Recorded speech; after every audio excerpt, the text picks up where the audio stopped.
क्वेश्चनல என்ன கொடுத்திருக்காங்க அப்படினா இரண்டு எண்கள் நமக்கு இருக்கு. என்னென்ன இருக்கு? 7:9 அப்படினு சொல்லிட்டு விகிதத்துல அந்த நம்பரை கொடுத்திருக்காங்க.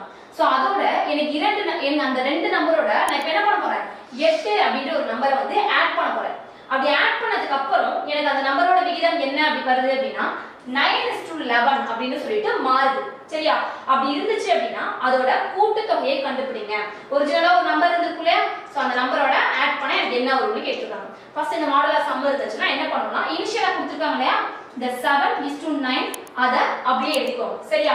சோ அடுத்து இது வந்து இனிஷியலா இருக்கக்கூடிய நம்பர். இதோட நான் என்ன பண்ண போறேன்? 8 ஆட் பண்ண போறேன். 8 ஆட் பண்ணதுக்கு அப்புறமா எனக்கு என்ன ரேஷியோ வர போகுது? 9:11 அப்படினு வர போகுது. சரியா? சோ இந்த நம்பர் இனிஷியலா எனக்கு இருந்திருக்கு. இதோட நான் 8 அப்படிங்கற ஒரு நம்பரை ஆட் பண்ணதுக்கு அப்புறமா தான் இது வருது. சரியா? இப்போ என்ன பண்ணனும்னா இது ரெண்டுக்கும் இந்த நம்பர் ரெண்டுக்கும் டிஃபரன்ஸ் எடுங்க. என்ன வருது? 2 ன்னு வருது. அதே மாதிரி இங்க ரெண்டு டிஃபரன்ஸ் எடுத்தா என்ன வருது? 2 அப்படினு வருது. இந்த ரெண்டு டிஃபரன்ஸும் காமனா இருக்குல. இப்போ என்ன பண்ணனும்னா இந்த 2 அப்படிங்கிறது தான் நமக்கு 8 ஓட வேல்யூ. அதாவது இத நம்ம 2x னு வெச்சுக்கலாம். இந்த 2x தான் நமக்கு 8. ஓகேவா? சோ அப்ப x ஓட வேல்யூங்கிறது என்னது? 4. நமக்கு क्वेश्चन என்ன கேட்டிருக்காங்க? அந்த ரெண்டு நம்பரோட கூட்டுத்தொகை என்னடா கேட்டிருக்காங்க. சோ அப்ப இந்த ரெண்டு நம்பரையும் ஆட் பண்ணீங்க அப்படினா என்ன வரும்? 16 அப்படினு கிடைக்குமா? சோ அதாவது 16x ன்னு இருக்கும். அந்த 16 ஓட இந்த 4 நம்ம ஆட் பண்ணனா 64ன்றது தான் இதுக்கான கரெக்ட்டான ஆன்சர். ஓகேவா? Thank you.